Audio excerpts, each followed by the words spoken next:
Сәлеметсіздер ме? Бүгін мен сіздерге қазақ мемлекеттігін қалыптасу тарихы мен оның даму кезеңдері және қазіргі Қазақстанның жағдайы туралы әңгімелеп беремін. Бұл біздің халқымыздың сан ғасырлық күресін, өркениеттік жолын және егемендікке жету жолындағы ұлы тарихын қамтитын маңызды тақырып.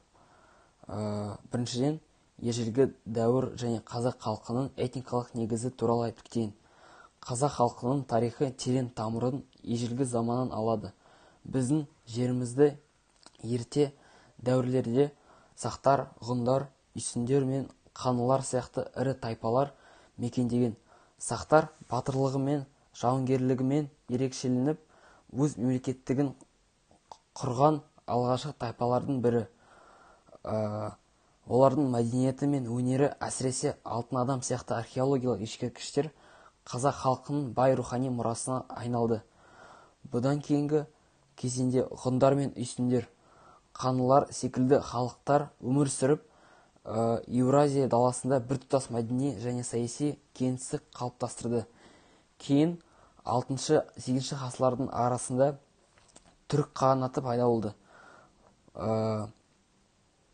Түркі тілдес халықтарды біріктіріп, бұл дәуір қазақ халқының тілдік және мәдени бірлігін бастауына айналды. 9-10 ғасырларда Дешті Қыпшақ даласы негізгі саяси этникалық орталыққа айналды. Дәл осы Қыпшақ дәуірінде қазақ халқының этникалық негізін қалыптасып, болашақ ұлттың рухани және саяси өзегі пайда болды. Сосын моңғол шапқыншылығы. 13 ғасырдың басында моңғолдар күшейіп, Шыңғыс хан басқаруымен үлкен империясын құрды. Оның жаулап алушылық жорықтары орталық Азиядан бастап Еуропаға дейін жетті. Шыңғыс ханның ұлдары мен ұрпақтары Қазақстан жерін де өз билігіне қаратты. Бұл кезеңде қазақ жерінде Алтын Орда, кейіннен Ақ Орда, Моғолстан, Ноғай ордасы сияқты мемлекеттер өмір сүрді. Біріншіден Алтын Орда. Алтын Орда Шыңғыс ханның үлкен ұлы жошының ұлысы негізінде пайда болған ірі мемлекет еді. Ол 14 ғасырда экономикалық және мәдени тұрғыдан гүлденіп, Дешті Қыпшақ аймағындағы негізі саяси күшке айналды. Алайда ішкі алауыздықтар мен орталық биліктің әлсіреуі оның ыдырауына себеп болды. Ақ Орда мен Моғолстан қазақ халқының кейін мемлекеттілігін бастауы болды. Сол дәуірде Тоғорыл хан, Едіге би, Барақ хан секілді тұлғалар елдің бірлігін сақтау үшін күресті.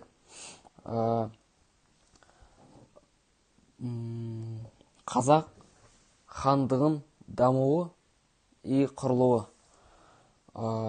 15 ғасырдың ортасында Керей мен Жәнібек сұлтандар Шу мен Қозыбасы өңірінде қазақ хандығын құрды.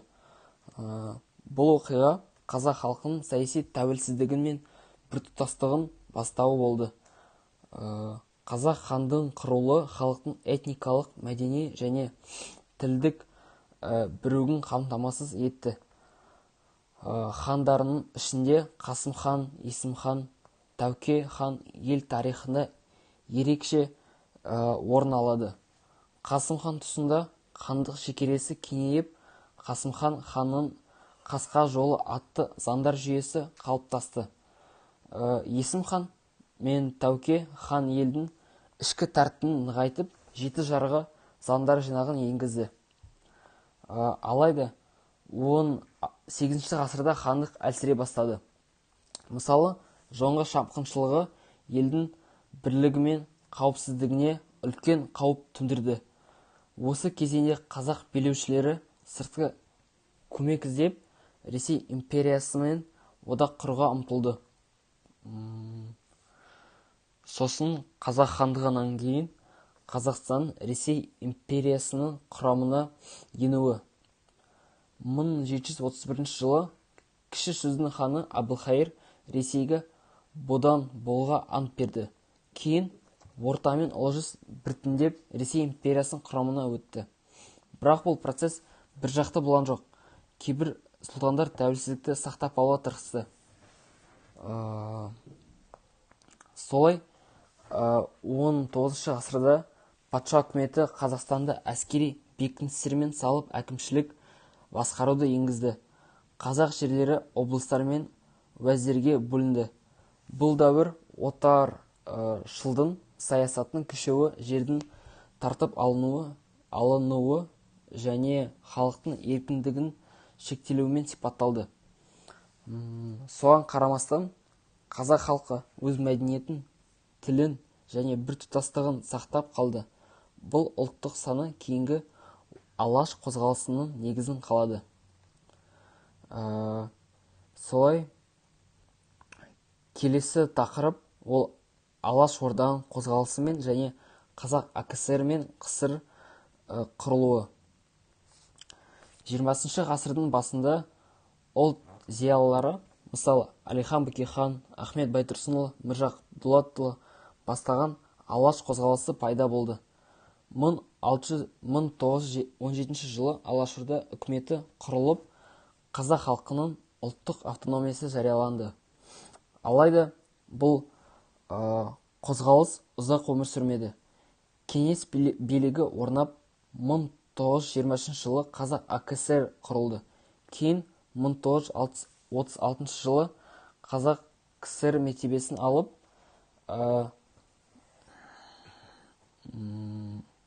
Кеңес одағын толыққанды республикасына айналды. Бұл кезеңде индустрия мен мәдениет дамығаны мен ұжымдастыру мен ашаршылық халыққа ауыр соққы болды. Солай ашаршылық кесірінен миллиондаған адам қырылып, жүздеген мың қазақ шетелге көшуге мәжбүр болды. Солай КСР-ның ыдырауынан кейін 1991 жылы 16 желтоқсанда Қазақстан тәуелсіздігін жариялады. Бұл ғасырлар бойы армандаған азаттықтың жүзеге асуы еді.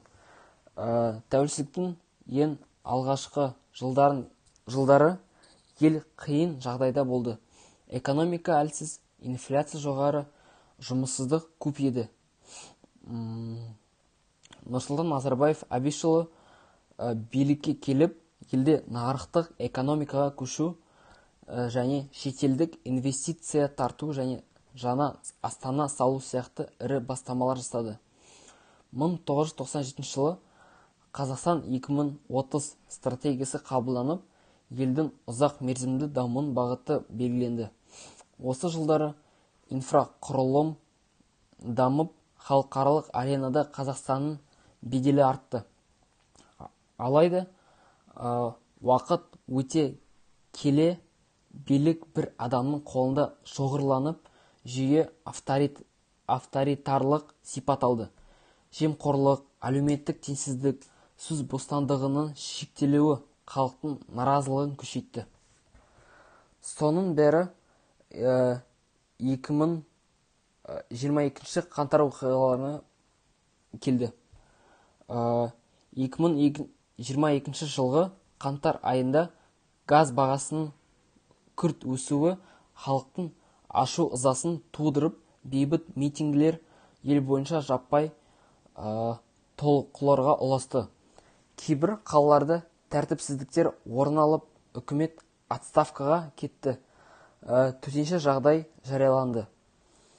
Қақтығыстар кезінде жүздеген адам қаза тапты. Мыңдаған адам ұсталды. Бұл оқиғалар халықтың әлеуметтік әділетсіздікте, жемқорлыққа және билік жүйесіне деген наразылығын айқын көрсетті. Президент Қасым-Жомарт Тоқаев елде жаңа Қазақстан деген тұжырымдамасын ұсынып, саяси мен экономикалық реформалар бастады. Конституцияға өзгерістер енгізіліп, президент өкілеттігі қысқартылды. Партияларды тіркеу жеңілдетілді.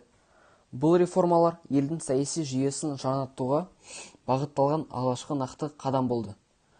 Енді қазіргі Қазақстан және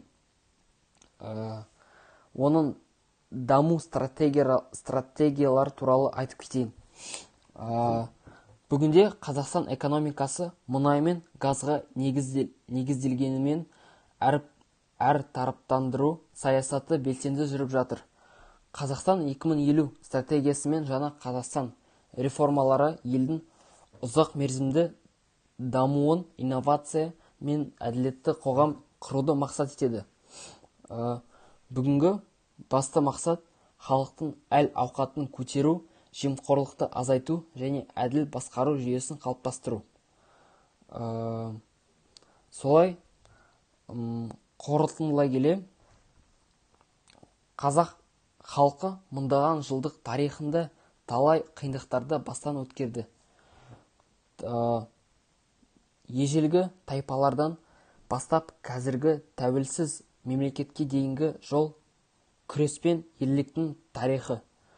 Қазақ хандығының құрылуы, алаш қозғалысы, кеңестік кезең және қазіргі тәуелсіздік бәрі де бір мақсатқа, яғни еркіндік пен бірлікке ұмтылыстың нәтижесі. Қаңтар оқиғалары бізге бір шындықты көрсетті. Халық әділдік пен ашықтықты қалайды. Бүгінгі жаңа Қазақстан идеясы сол мақсатты жетудің үміті болмақ. Біздің жас поколениеміздің міндетіміз осы сабақтардан үйреніп, біздің Қазақстанымызды, мемлекетімізді дамыған, әділ және біртұтас ел